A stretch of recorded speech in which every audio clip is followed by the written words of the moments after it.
Hello and welcome to another Demon 212 Xbox 360 review. Now that my tonsillitis has finally cleared up, I'm finally going to review Gears of War 3, which as far as I'm concerned is up there with Portal 2 for being the best game I've played all year. I absolutely loved Portal 2 and I absolutely love this. It's epic really, it's the same name as the dev. So, at the start you've got the campaign mode, which you can play standard, arcade and coming soon, which is the DLC, which is obviously coming soon. Versus, you can go on new casual settings, or you can go on standard settings or private settings. You can pretty much on private play anything with bots, which is quite cool if you want to get practice on the maps, or if you just want to get practice period. You can obviously play with friends on private. Horde mode, which I will be showing. I didn't show it on the last one because I wanted to save it for this one because it's so much better, and chances are most people won't still be playing Gears 2. Beast mode, which is brand new to this and is absolutely excellent, and I'll definitely be showing that off. Stats and awards, same as the I think it was the locker room on the last game or something. Either way, it just shows you your medals you've got, how many of them, your ribbons you've got. I mean, how many you got them. The medals, obviously you only get one of them, but you can get varying levels with depending on how you've either done them or beat the game. So for example, it might be if you beat the game on Insane, you get 4-star. If you get 100 kills of the kills award, you'll only get 1-star because you have to get 500 kills, then etc etc. You can view your collectibles, of which there's still a load of them, loads of cog tags and loads of just other things like notes and that. You can view your unlockables like your weapon skins, your characters, your mutators, your executions, and just a load of stuff like that, as well as your achievements, your level, your rank, how long you've played it for, etc. All the boring stuff. Anyway, I've been on this menu far too long mentioning all this, so I'm going to cut into the campaign, which is now 4-player co-op. You can play it standard or arcade. I will mention arcade, but I'm probably best off mentioning arcade after I've shown Horde mode off. So, I'll just jump into a chapter. So, the things to mention. There's new enemy types. There's more in this one than there's ever been in Gears, because you get all sorts of lambent, which are basically explosive versions of the Locust and mutated ones and that. And I can't mention anything without spoiling the story, so I'm not going to mention anything with where their creation is, but basically it means you get a load of different enemies. Like polyps, which is what they were. You can get drudges, which are big, nasty bastards, which sometimes die straight away, but sometimes mutate into something totally different with either 2 arms and another head or just a huge spire type thing. The enemy design is excellent for this one, it really is. They've went above and beyond, and I think Panda's shooting a drudge there. Yep, that's a drudge. You can now mark your enemies, which is pretty cool, and that you can mark it with the left analog. So if you're on versus mode or something and you see a big enemy that you want taken down and you think the group should focus on, so for example on Horde mode, if you see a Brumac, then you can go mark, tagged, and everyone focuses the fire on it. You also get medals and ribbons and that for actually being a commander by marking enemies that then get killed by someone other than yourself. You can't just mark your own and kill them. I've tried. I mean, at the end of the day, you might as well try. Weaponry, they've added a few new things like the Digger, which is a missile that burrows underground, then pops up. It sounds better than it is. It's not very accurate. The amount of times the enemies can jump out the way because you see it coming, because it's a ripple effect. They've added one-shots, which pretty much kill things in one shot except bosses. They're incredibly cool. They're like a giant laser cannon. And to be fair, that's something, just mentioning laser cannon, that I would have liked to have seen on Gears. There's not really a plasma weapon, like one that fires electricity or plasma shots and that. I would have liked to have seen it. It's just the one-shot really, and that's a very slow-firing weapon that you use for big enemies like boomers and maulers and that. There's not really that many weapons been added to this one, to be fair, compared to the last one. There's a couple here or there, and some of them are really good, but mainly it's just additions to weapons. Like, they've changed the Scorcher's ammo, they've changed how the Hammer Burst works, so you can actually zoom in, and if you hold the left trigger and push the stick in, then you can get an iron crosshair now, and it's quite cool. Just things like that, and they've tweaked the game here, there and everywhere, and it plays so much better. They've again tweaked the roadie run, they've again tweaked the cover system, and it just plays so much more smoother and more fluid. The whole game is just excellent. It really is, as far as I'm concerned, the best Gears of War game yet. It's just a shame there probably won't be another one after this. But quickly going back to the weapons, there's the ink grenades make a return. I forgot to mention them in the last one. They just basically spew ink everywhere and gas, and it's really cool. You can get incendiary grenades now, which are really cool. You can get a nice big Vulcan cannon, which has an ammo crate attached to it, and 2 people have to use it, really. You can use it on your own, but reloading's harder. Whereas if you both do it together, the other person bashes E and constantly feeds ammo to you. There's retro lancers on the game now, which, even though they're called retro lancers, are brand new to the game, and they've got a knife on the end, and you can do a running attack, and you just literally get charge and stab them and pick them up, and that's really cool. There's silverback mechs on the game, which I'll try and show you in Horde mode, which are just excellent. They've got machine guns, a big Gatling gun on it, and they've got infinite ammo, they've got grenade launcher on it, and they're really, really fun to use. There's then also a loader style mech, which you use in the campaign mode, and it's just to pick things up. Just mentioning the tagging system, you've probably seen the bottom screen do it already, but you can tag weapons, so if you need to mark weapons for people and show them where they are, it's easier than just saying it's over there. What do you mean over there? It's over there. It's fucking over there. Just get over there. Now you can do a tag, so they'll know exactly where it is. And that argument has happened quite a lot, which is why I've done it. It's the type of thing that's just like, I've found a chalk book, cool, I'll have it, where is it, etc. It just degenerates from there, really. Story-wise, the game is fantastic. Again, not mentioning spoilers like I haven't with the other 2, but I like the way it ends. I think it's a good culmination of the saga, and I can't wait to see what they do with the DLC chapters. Nothing much really I can mention though about the campaign, so I'm going to cut into the new modes, or the new and improved Horde 2.0. Not a new mode, just very improved. So, Horde mode. I didn't show it in the last one, but to sum it up, it's like Call of Duty Zombies, only better by every single way and means possible, and Horde 2.0 pisses all over the original Horde, which was already better than the likes of COD Zombies. Because now you can add mutators, which you can unlock them. So there's fun ones, there's ones that make it easier, there's ones that make it harder. Comet, for example, it gives you 25% less EXP, because when you roadie run, you can set on fire and kill enemies. However, you've then got ones like Vampire, where the only way to heal is to shoot enemies. So that makes it harder, you get more XP.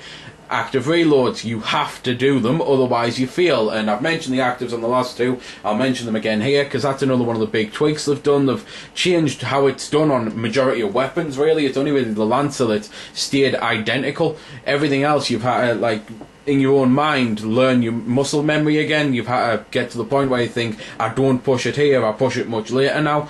There's then fun mutators like a laugh track, which, that's self-explanatory. It's a laugh track. It's as if it's filmed before a live studio audience. So let's get into actually loading Horde mode up. But the whole point is there's 50 waves. You can play it on the 4 difficulties, and you can play it with 5 people, including 2 people on the same screen. I'm mentioning this and I'm showing this for a very specific reason, because before the game came out, someone told me categorically you could not do this, and I bricked it, because I then had to work out another way to get another TV in here and another Xbox in here to be able to beat the game on LAN. But you can indeed play the game 2 people on the same console online. You either have to sign in as a guest, or you can create a new live profile and get a month of free live so they can talk on a headset, or you can just buy a new live profile so the other person can talk on a headset. But you can indeed do it. I'm about well, kind of short now. I've not really got anyone with me, but I could invite people into the game. You get 10 maps to start with. You can play all the multiplayer modes on all the maps. I've not came across one yet that wouldn't let me do it.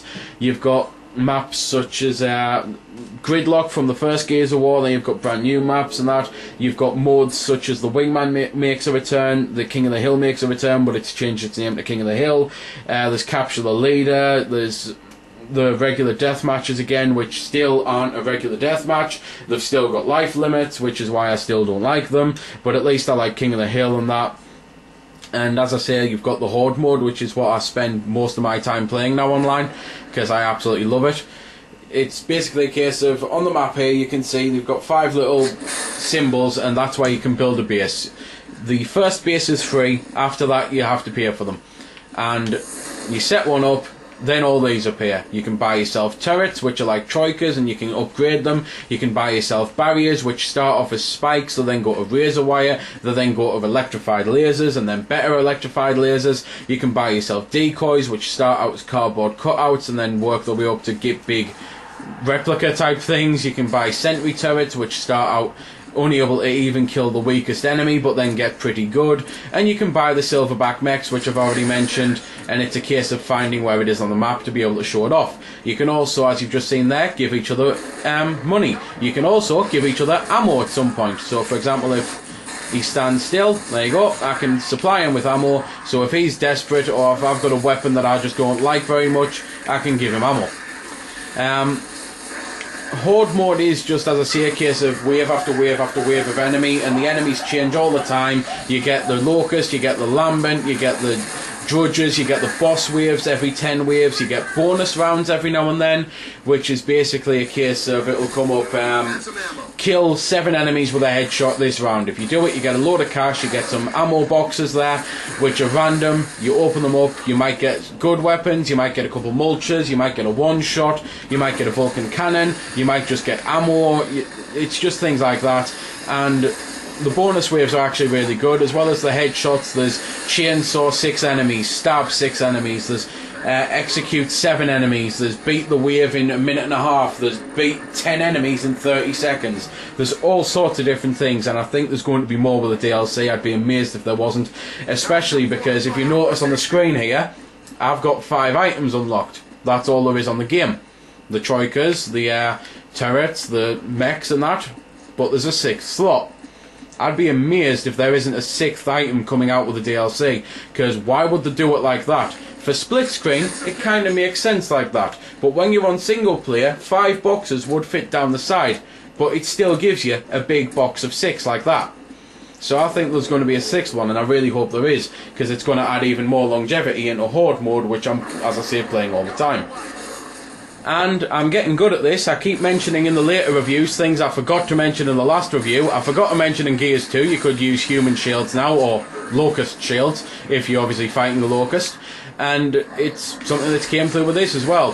There's obvious reasons as to why it's a good idea. It simply obviously gives you a bit of protection, and you can then execute them by snapping the necks like that. So, on to Beast Mode. Right then, Beast Mode.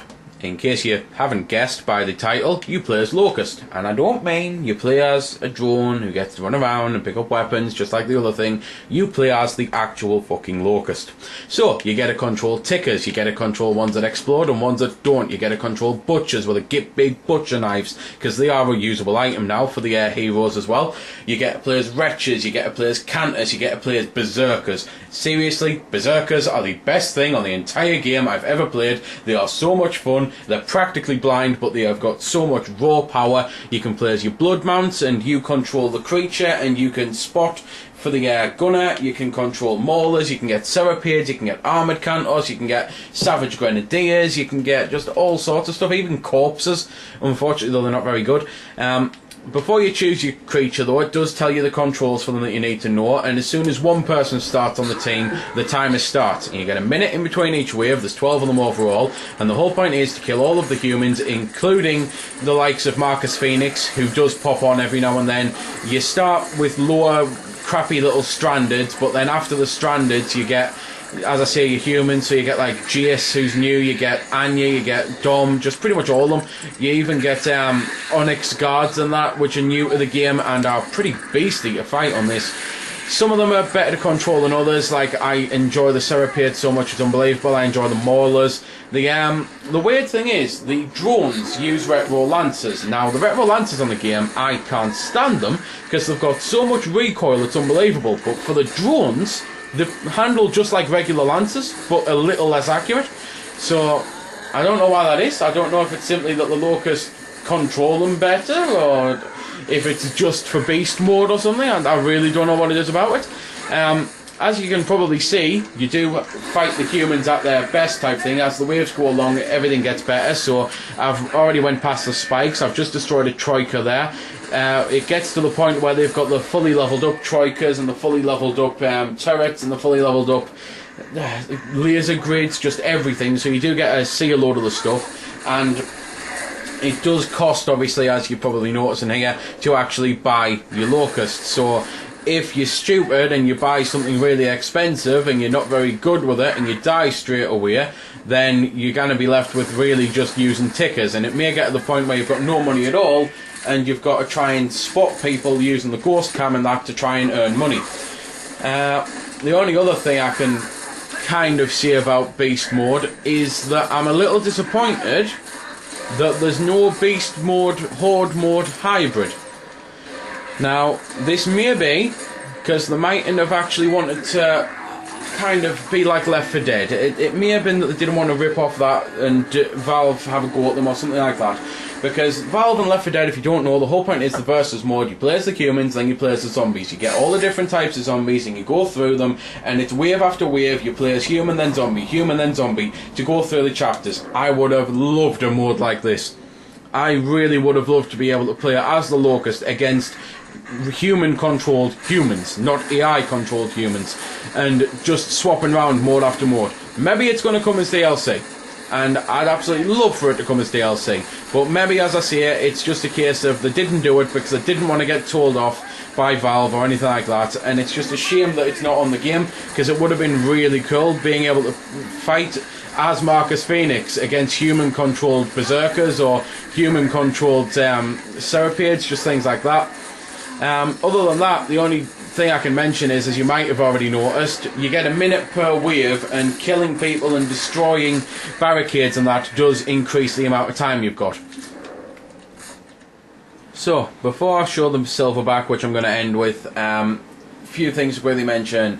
Same as the other games, can't really show off any music, because it's not the type of game where music happens all the time. Graphically, it's fantastic.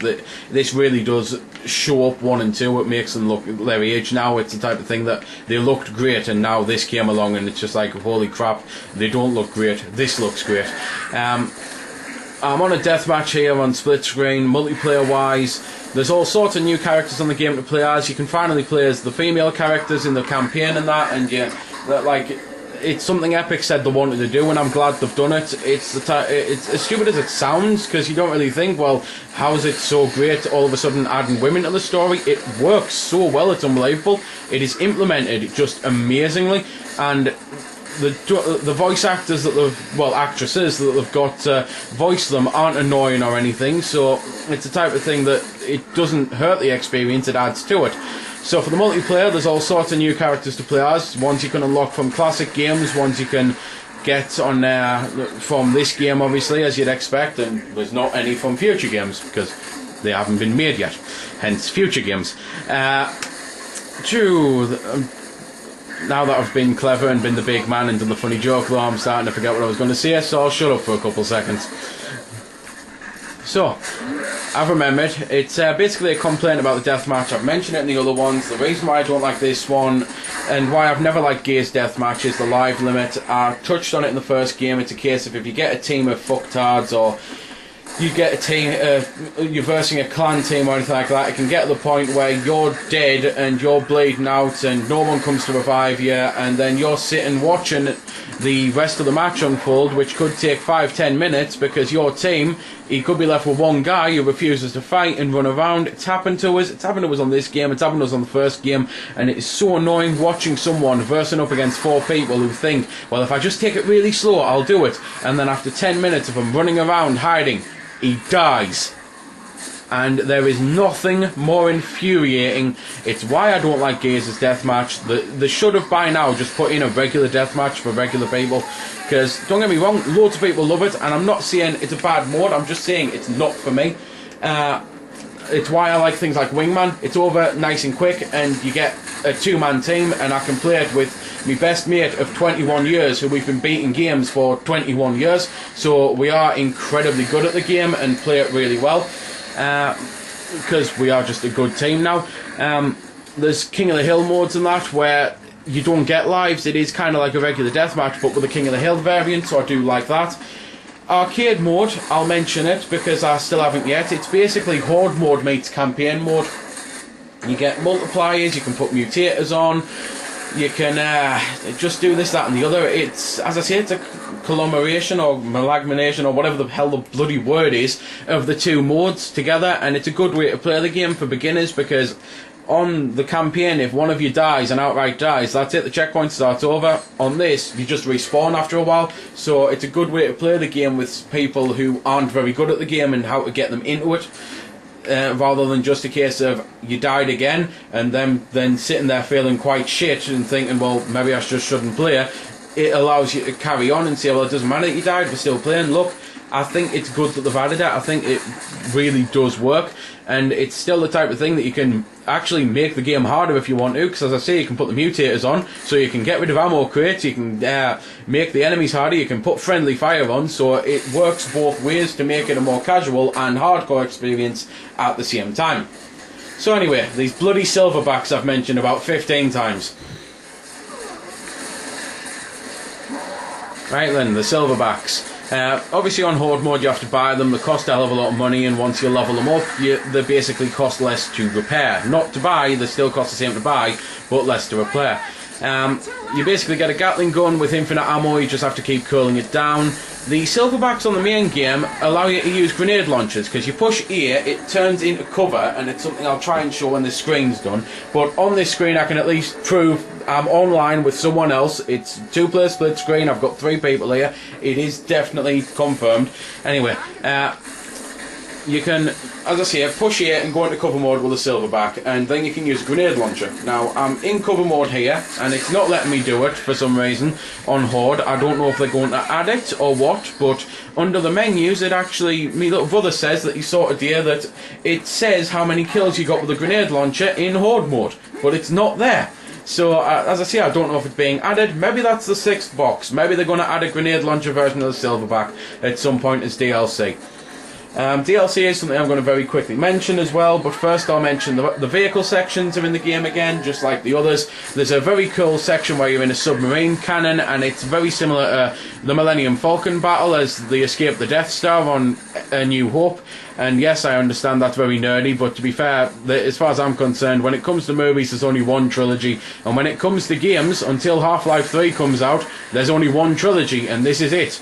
Half-Life 3 is the only thing that's really going to probably knock this off its spot as far as I'm concerned. I love it that much. But the vehicle sections are there. The cover, when you jump over cover now, if there's an enemy behind you, you'll kick them. Something that's never made sense that it's never been there before, but it's here now. And again, it's a case of you're only really going to be playing Gears 1 and 2 for the story. So this is the one that you're going to spend your time on. So this is the one where it counts that they've got it excellent, really. And the executions are back in their many forms. There's loads of different ones for different weapons. Like, for example, with a mulcher, you like crush them and then you knee them. It's really brutal and beautiful. It just, you've got to see it, really. Just try it out when you next have a mulcher. So, DLC. They have done both one of the best and worst things at the same time with DLC. Epic with this. They released the Season Pass, which is 2,400 points. For 4 map packs that would have been 800 points regularly, so therefore 3,200 points, and everyone snapped it up who wanted the DLC. I've got it straight away, my mate's got it straight away, my brother's got it straight away, and I don't really know anyone who hasn't already bought it or isn't planning on buying it real soon. But then they totally take the piss with the weapon skins. It's 3,600 points, so that's essentially the same price as the actual game to get a few weapon skins. Now, I've bought one to be able to show one off and mention it in the video. It's what Anya's holding now. It's me Lancer, and it's got an electric effect on it. You can unlock some as part of the game anyway. A couple you could only get as part of the beta, which is a little annoying, because I never got the beta, because why would I get the beta of a game that I knew I was absolutely getting? Whereas I know people who've got the beta, have tried it, and then said, well, I'll buy the game half price later on. Why is it fair that they're going to get all of these skins that I'm not going to get, when they're paying less for the game than I did?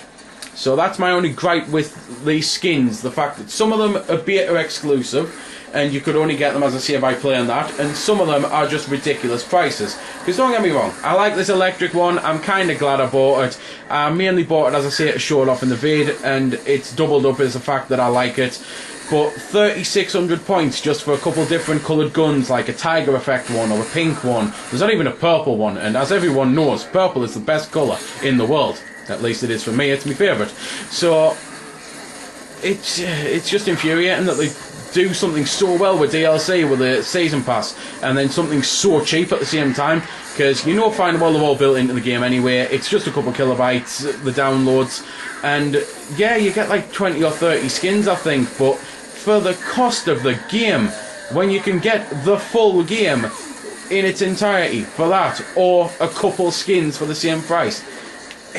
It's a rip-off. It really is.